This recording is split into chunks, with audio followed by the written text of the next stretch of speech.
Adelante, hermano. Gracias, Brian. Pues buenos días a todos. ¿Me escuchan bien? Solo para corroborar que se escucha el audio, ¿correcto?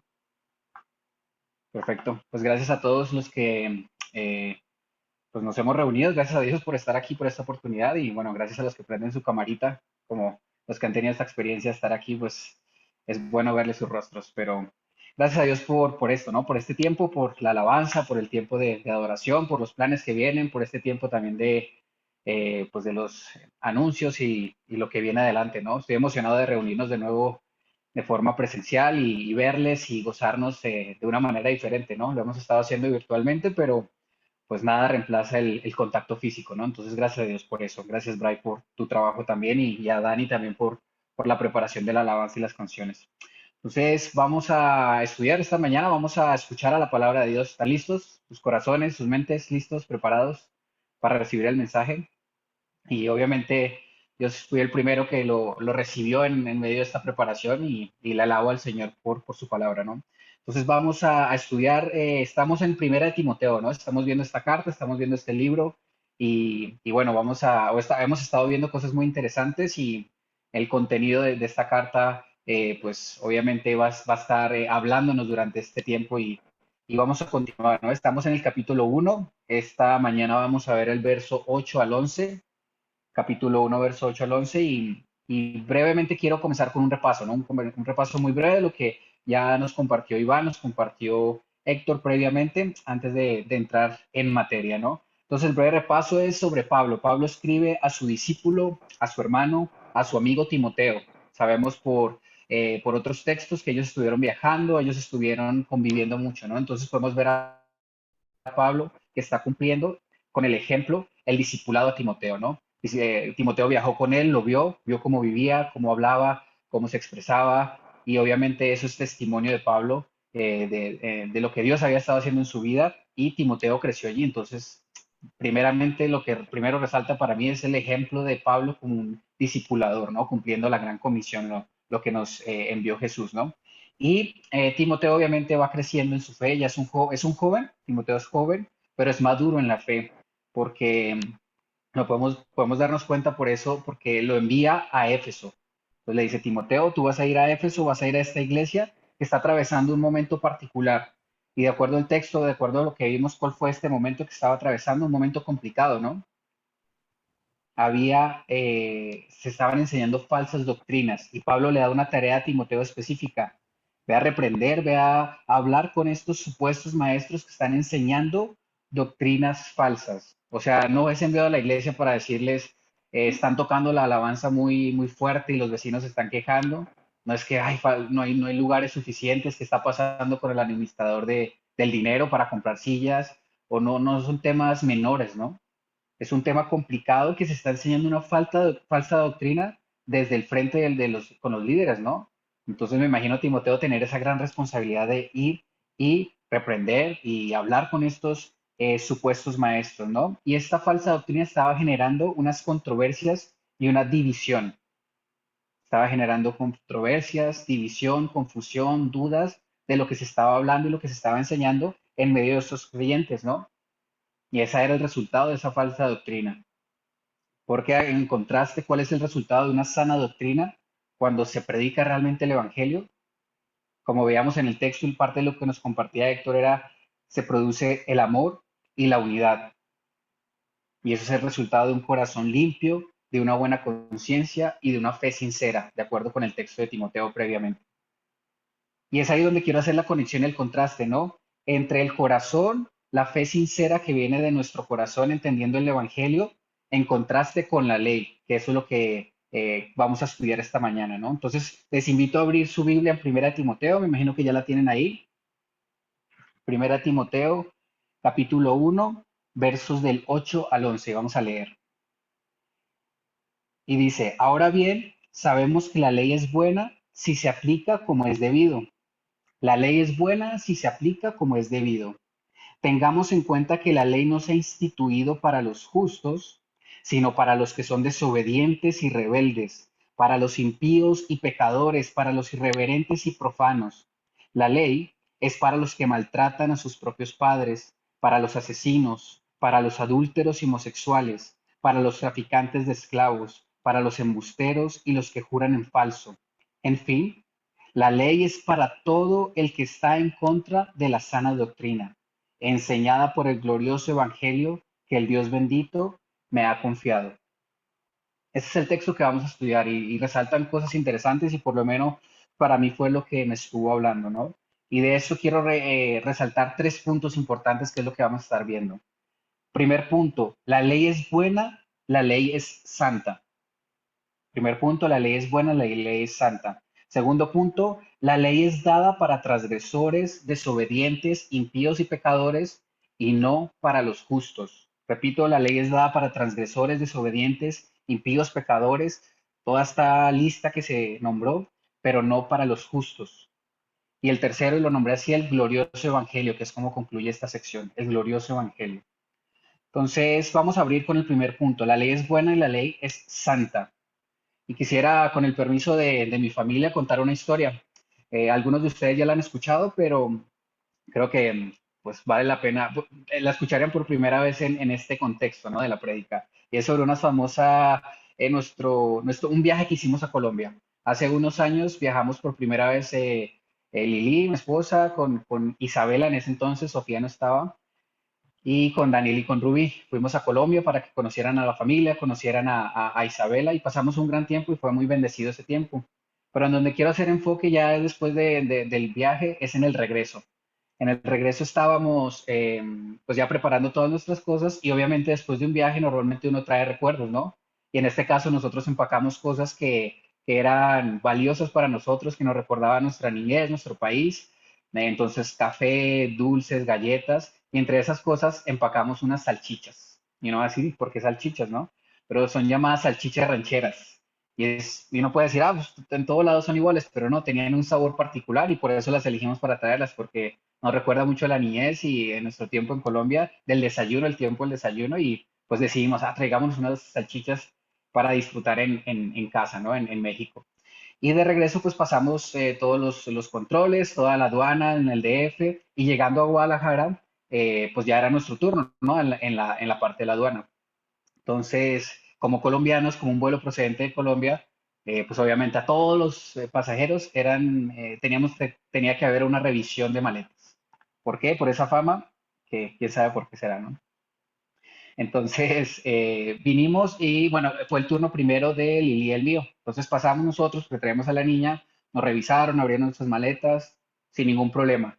Nosotros no tuvimos ningún problema, y luego ya nos dieron el semáforo verde para que pudiéramos pasar y continuar nuestro camino sin ningún problema, para cumplir nuestro objetivo de pasar la puerta y llegar a nuestra casa. Luego llegó el turno de Daniel y de Rubí y casi simultáneamente nos estaban revisando a todos, pero pues primero Daniel ya terminaron su revisión y ya estaba comenzando a empacar, a cerrar y llegaron con Rubí y le preguntaron, bueno, empezaron a revisar y encontraron algo, ¿no? Y dijeron, ah, ¿qué es esto? Entonces ya Rubí dijo, no, pues son unas salchichas que traemos de Colombia. Entonces, en ese momento, no sé si siga vigente, hay una ley o en ese contexto, de que no podíamos pasar embutidos. ¿Por qué? No sabemos por qué, pero bueno, estaba esa ley. Entonces, Rubí tenía en ese momento las salchichas y bueno, no puedes pasar, ¿no? Digo, no nos vamos a quedar en las salchichas. Y me imagino que esta señora pues tuvo una buena cena de unas salchichas rancheras colombianas, ¿no? Asumo. Entonces, luego de esto de revisar, le hicieron una pregunta, ok, ¿traes más? Y Rubí muy honestamente dijo, no, no traigo más, pero el chavo que vaya, el muchacho que vaya, sí trae otro paquete. Y Daniel ya estaba pasando, ya había pasado el filtro, y dijeron y a gritarle, hey, muchacho, vente, regrésate. Y otra vez le abrieron la maleta, entonces Daniel ya estaba celebrando, ya tenemos nuestras salchichas, ¿no? Pero entonces lo regresaron y bueno, obviamente le dijeron, bueno, ahí está esta ley y todo, entonces obviamente nuestra intención no era ser transgresores de la ley, de esa ley, de ese mandato, pero en ese contexto pues así se dio, ¿no? Entonces también le quitaron las hechizas a Daniel y nosotros preguntando, ¿por qué? ¿Por qué sucedió esto, no? Y ya queríamos disfrutarla, ¿no? Entonces, para mí es una buena ilustración de eso, ¿no? Lili y yo pasamos tranquilamente, no teníamos nada que temer. Y en este caso, pues a Rubí y a Daniel tuvieron que sufrir esta pequeña situación, ¿no? Entonces, en este contexto de país, o en este contexto del aeropuerto, pues había unas leyes que son buenas, nosotros no entendemos por qué para las salchichas, para los embutidos, pero en cierto modo en un contexto Si hubiera sido otra cosa, si hubiera sido un arma, si hubiera sido una bomba, si hubieran sido sustancias prohibidas, se tenía que detener. Y para eso es esa ley en ese contexto, ¿no? Que busca proteger, busca servir, busca guiar, busca tener un parámetro. Entonces ese era el contexto de la guía, ¿no? Y hablando de leyes pues, de países o de aeropuertos, ¿no? Pero ¿qué pasa con la ley de Dios? ¿Qué pensamos de esa ley? ¿Cuál es el propósito? Cuando la estudiamos, ¿está ahí solo para que la obedezcamos? Pues vamos a reflexionar un poquito de esto. ¿Cuál es el significado de la ley, no? ¿Y cuál es el concepto general que tenemos cuando se habla de la ley de Dios? ¿Qué es lo primero que se viene a nuestra mente? Si preguntamos en la iglesia o a las personas. Bueno, sé que es difícil compartir, pero lo primero o lo más común son los 10 mandamientos, ¿verdad? ¿De acuerdo? Eso es lo que se viene a la mente de la ley de Dios. ¿Cuál es la ley de Dios? Es lo más famoso afuera, los 10 mandamientos. Y estos 10 mandamientos se encuentran en el libro de Éxodo, en el capítulo 20, si los queremos revisar más adelante. Y lo importante de estos mandamientos es pues que reflejan y tienen un propósito, ¿no? Y están en medio, y está el libro de Éxodo, que está en los 5 primeros libros de la Biblia. Y a estos 5 primeros libros de la Biblia se les conoce como el Pentateuco o los libros de la ley. Entonces, aparte, entonces, en estos libros de la ley no solo encontramos los 10 mandamientos, sino, ahora sí para participar, ¿alguien sabe cuántos mandamientos hay escritos en estos libros? Que no sea mi papá. ¿Nadie? ¿Tiene idea? ¿Cuántos libros? ¿Cuántos mandamientos? Hay 613 mandamientos dados. 613 mandamientos.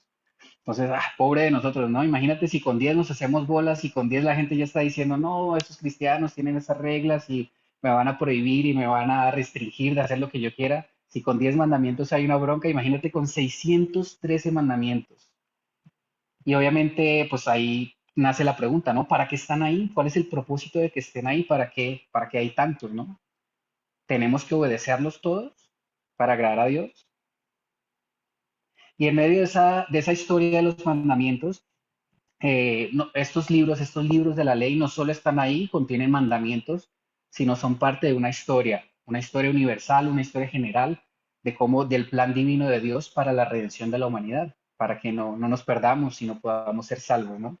Y ahí comienza esa historia, desde la creación, desde Génesis, pasa 2000 años antes de Cristo, Abraham, qué bueno que estoy estudiando, 1400 años antes de Cristo para Moisés, toda la parte de Egipto, del rescate de Dios con Moisés a través del pueblo, rescatando el pueblo de Dios de la esclavitud de Egipto, y pues toda esta parte donde ya los lleva al desierto, que conocemos, que es muy famosa, los lleva al monte Sinaí, y allí es donde les da estos primeros 10 mandamientos, ¿no? Y el objetivo de esto, de Dios al dar estos mandamientos inicialmente es hacer un pacto, ¿no? Un pacto con su pueblo. Estos mandamientos representaban una constitución y unos términos de gobierno de Dios para Dios y su pueblo. Y ese propósito de esa ley tenía un propósito muy especial, que era reflejar un modelo diferente de su pueblo de Dios con otras naciones. Recordemos que la promesa era de Dios era que iba a llevar al pueblo a la tierra prometida y lo iba a poner ahí en medio de naciones hermosas, de naciones pacíficas, no, ¿verdad? Lo iba a poner en medio de naciones que eran paganas, que eran violentas, que eran sanguinarias, que cometían sacrificios, cometían toda clase de cosas, ¿no?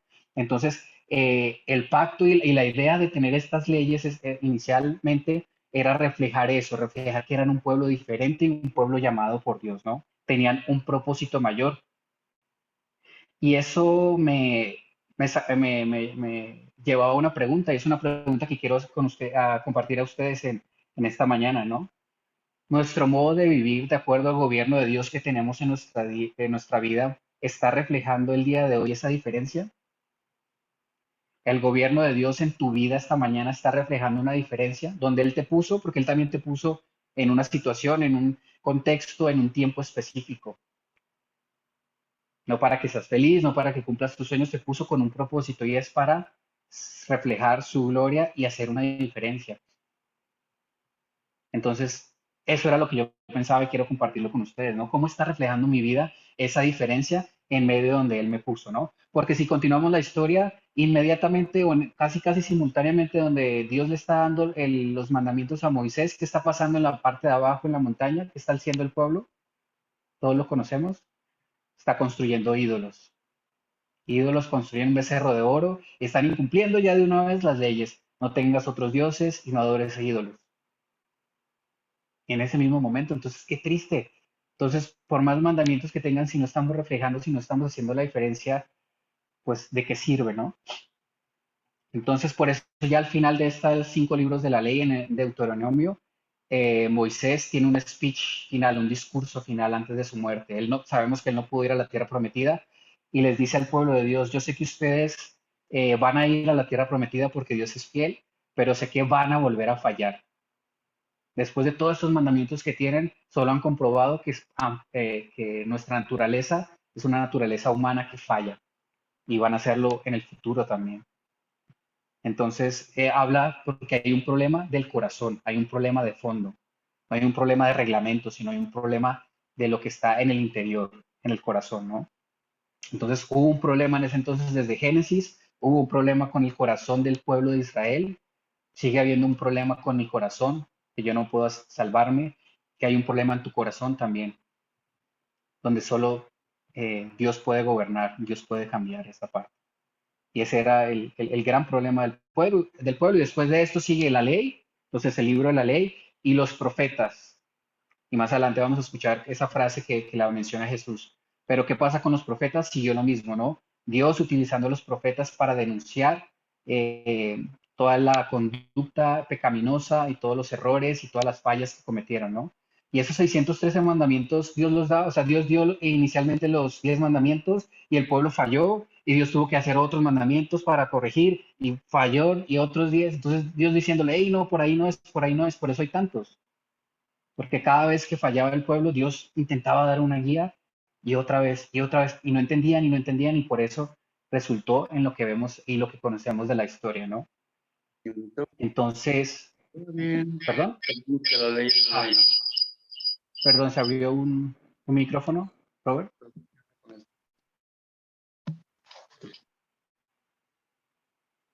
O no sé si me ayudan ahí a ponerle. Gracias. Eh, perdón, me perdí un poquito. Bueno, y después de él, entonces vienen los profetas, como les decía, y denunciaron eso también, ¿no? Y al punto de que en Ezequiel, el profeta Ezequiel dice en el capítulo 11 verso 19, necesito darles un corazón de carne, cambiarlo por ese corazón que tienen de piedra, duro como piedra, ¿no?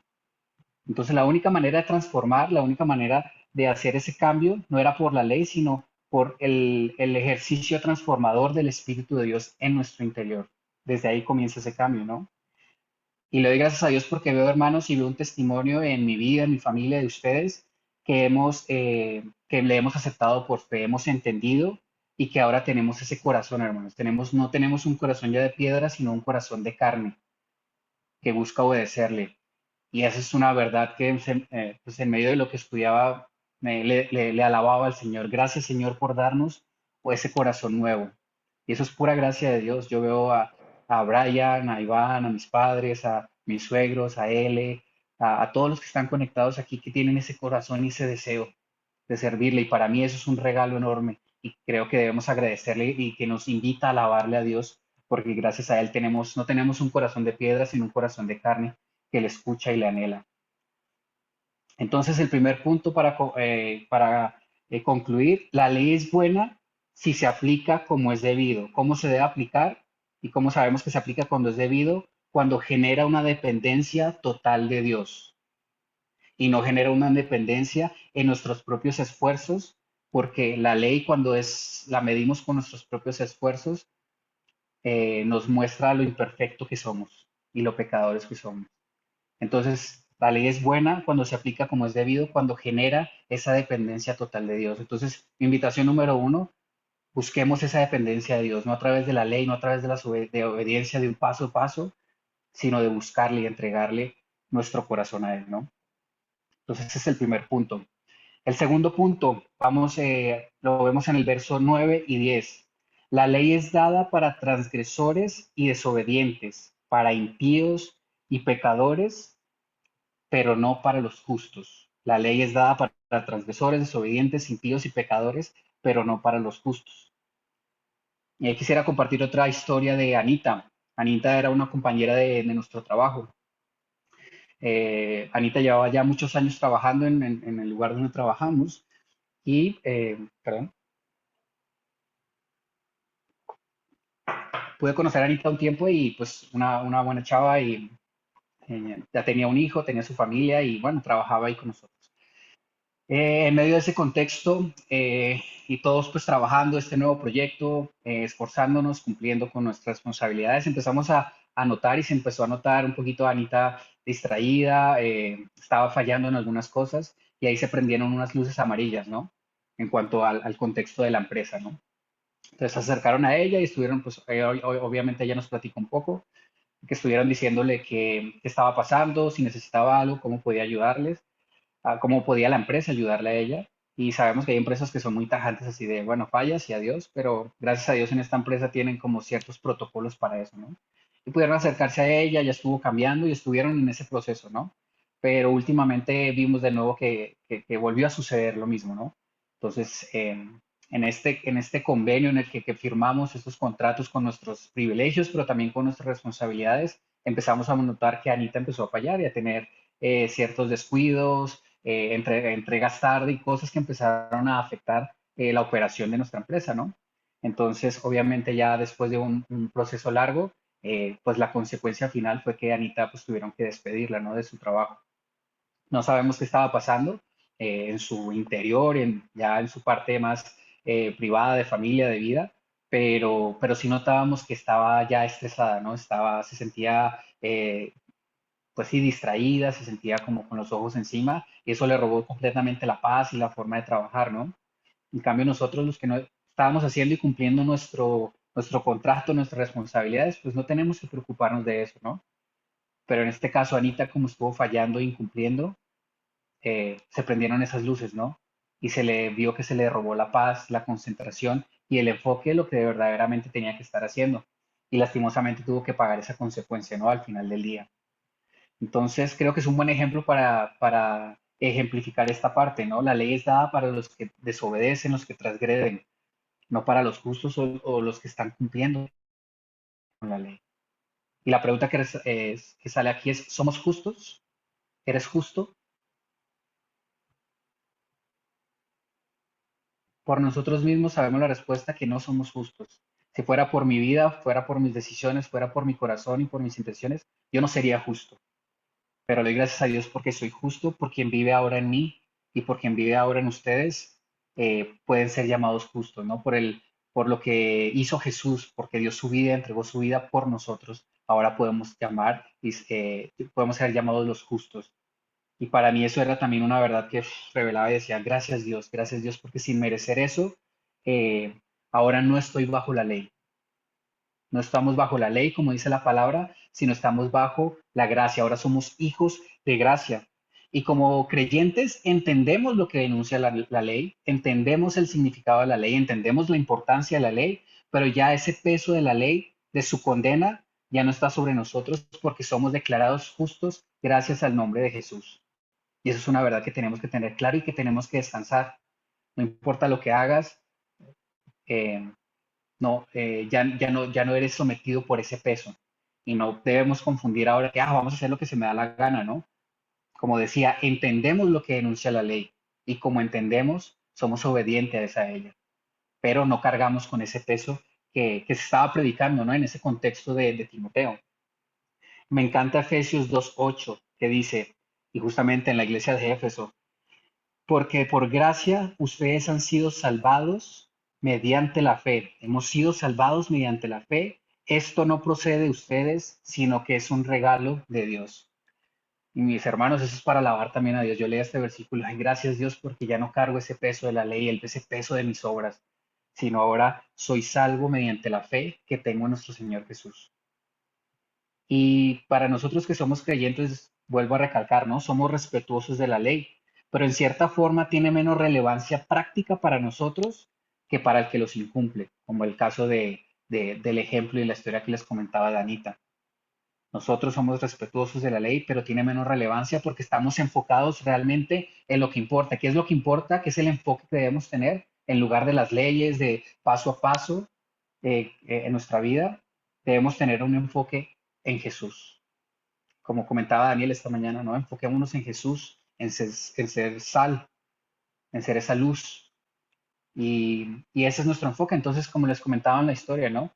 Anita perdió el enfoque completamente porque se prendieron esas luces amarillas, pero nosotros, cuando estamos haciendo las cosas que debemos hacer, que sabemos que debemos hacer, que Dios nos permite hacer, pues podemos estar tranquilos, ¿no? En Romanos 8, 6 me gustó este verso que, que descubrí, dice, la mentalidad pecaminosa es muerte, mientras que la mentalidad que proviene del Espíritu es vida y es paz. Entonces, por eso nuestra mente y nuestro corazón debe estar enfocado en esa mentalidad, en la búsqueda del Señor Jesús, ¿no? Y todo lo que viene y el Espíritu hace en nosotros, ¿no? Porque eso produce vida y eso produce paz. Y no es algo que estaba pasando en el contexto de la iglesia de Éfeso, lo que fue a denunciar Timoteo, ¿no? Entonces, ese es el segundo punto, ¿no? La ley es para los transgresores y desobedientes, impíos y pecadores, pero no para los justos.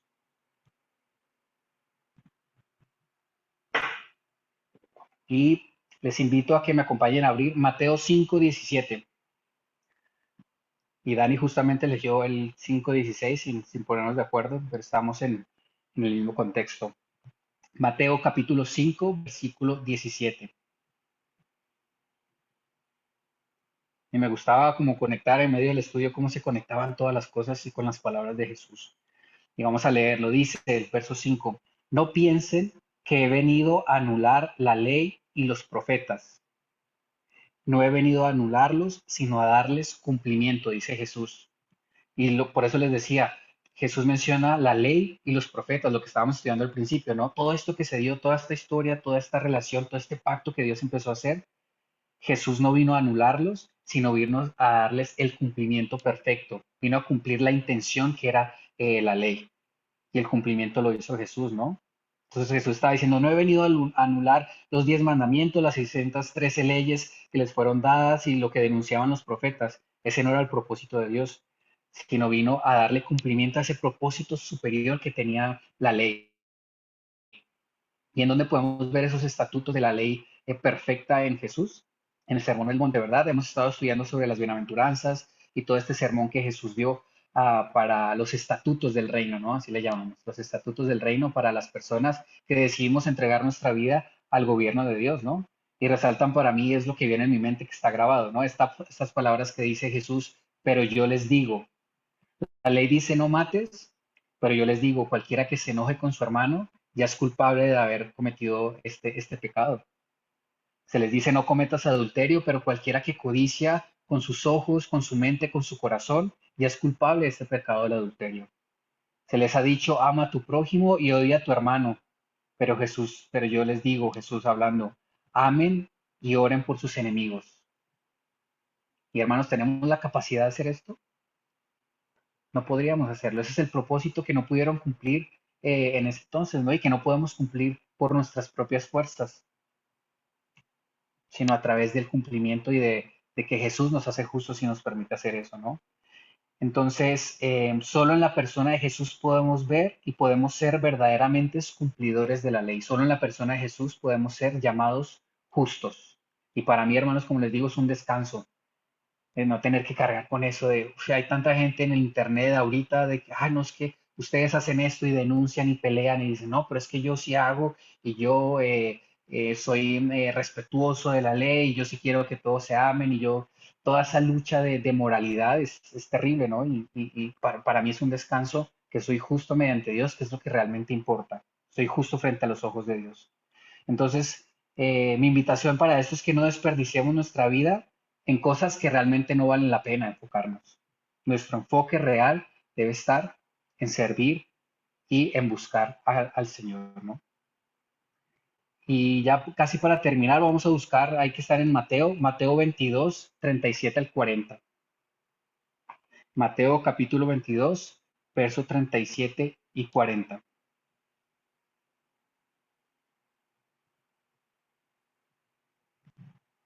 Dice verso 37, Jesús le dijo, le están poniendo una trampa, ¿no? ¿Quiénes? Los fariseos, los que les gusta practicar la ley a la perfección, los que creaban nuevas leyes para ellos poderse sentir mejores, ¿no? Y le están poniendo una trampa. Jesús les dijo, respondiendo a la pregunta, amarás al Señor tu Dios con todo tu corazón y con toda tu alma y con toda tu mente. Este es el primero y más grande mandamiento. Y el segundo es semejante, amarás a tu prójimo como a ti mismo. De estos dos mandamientos depende toda la ley y los profetas. De nuevo conectando, ¿no? La ley y los profetas tenían ese propósito superior. Entonces, para mí es una preciosa síntesis que hace Jesús. Todo se resume en esto. Ama al Señor tu Dios con todo tu corazón, con toda tu alma y con toda tu mente. Es el primero. Y el segundo, amarás a tu prójimo como a ti mismo, ¿no? Entonces, una invitación, mis hermanos, a que ese debe ser el verdadero enfoque, el, no de la ley, de los cumplimientos, sino realmente por qué hacemos lo que hacemos. En los términos de marketing hablamos de eso, ¿no? De por qué haces lo que haces, cuál es el objetivo.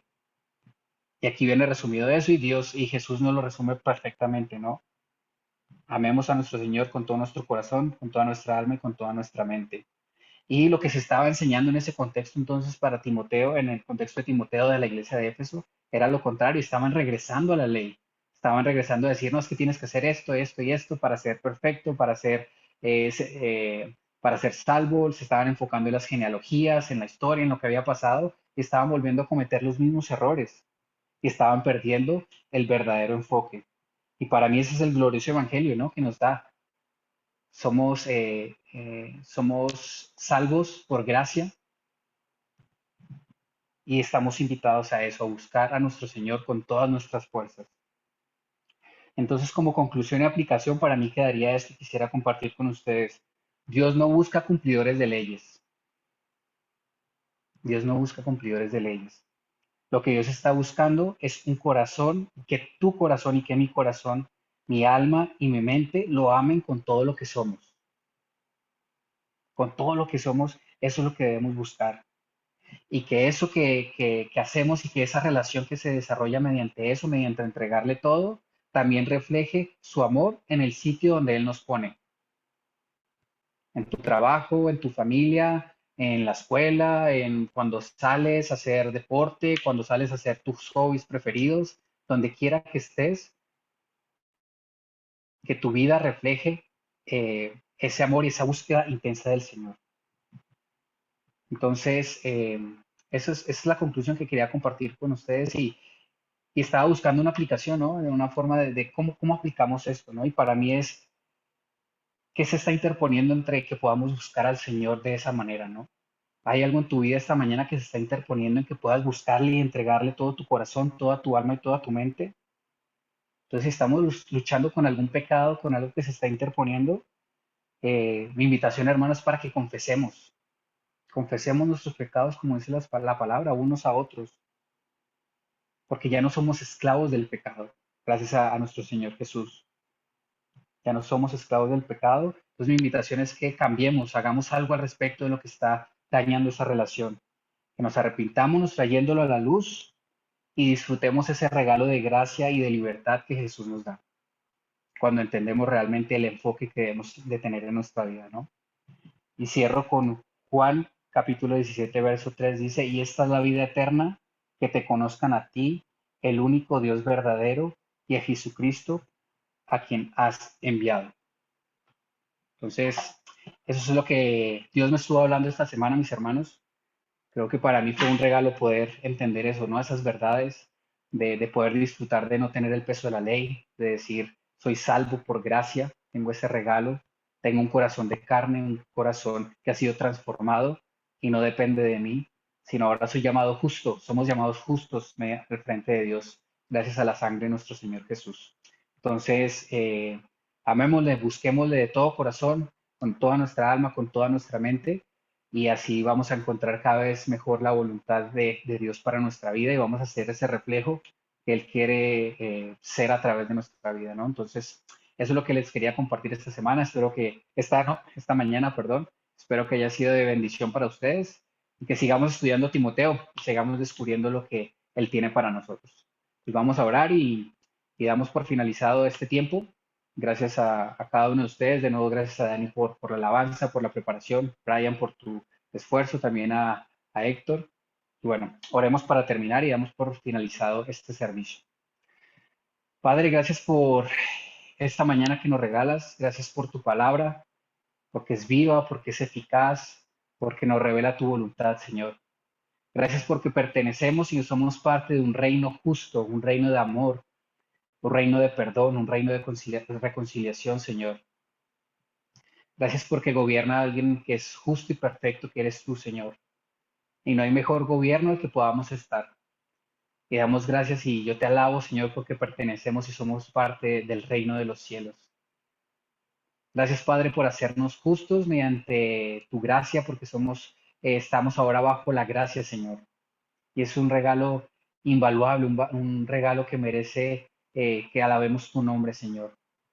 Gracias porque no es mediante nosotros, mediante nuestro esfuerzo, sino es un regalo que viene de ti, Señor. Y gracias también por invitarnos a amarte con todo lo que somos, Señor, con nuestra mente, nuestros pensamientos, nuestro corazón, nuestros anhelos, con nuestro espíritu, con nuestra alabanza, con todo lo que hacemos día a día, Señor. Gracias porque podemos ver en la historia que eres un Dios justo, eres un Dios perfecto, un Dios que busca revelarse a los demás. Gracias porque como creyentes entendemos la importancia de la ley, entendemos la importancia de todo lo que vemos en tu palabra, pero todo se resume en esto, Señor, en buscarte de todo corazón, Señor. Y que eso también se refleje en cómo amamos y cómo vivimos con los que están a nuestro alrededor, Señor. Gracias porque somos retos, somos esta reconciliación total, Señor, para el mundo. Y queremos cumplir eso como hijos tuyos y como iglesia. Y gracias por estar presente en esta iglesia, Señor. Gracias porque podemos ver que tu espíritu se está moviendo y que tienes grandes planes para nosotros, Señor. Ayúdanos a estar preparados, a estar listos para compartir y esparcir, Señor, tu mensaje a las demás personas, tantas personas que están necesitadas, Señor. Lastimosamente el mundo está lleno de personas que necesitan de la ley, necesitan de ese contraste, necesitan de esos parámetros y viven bajo ese peso, Señor. Pero gracias porque tú nos haces libres. Y gracias por esa gracia, ese regalo que tú nos das día a día, Señor. Te doy gracias por esta comunidad. Bendice nuestra semana, lo que vayamos a hacer cada uno de nuestros días, Señor, con nuestro trabajo, nuestras responsabilidades en la escuela, en la universidad, en nuestra chamba, en donde quiera que estemos, Señor. Gracias por tu comunidad y porque estás aquí presente y por tu palabra que es viva y es eficaz. En el nombre de Jesús. Amén. Listo, mis hermanos, pues vamos a abrir micrófonos si queremos saludarnos y gracias a Dios por su palabra.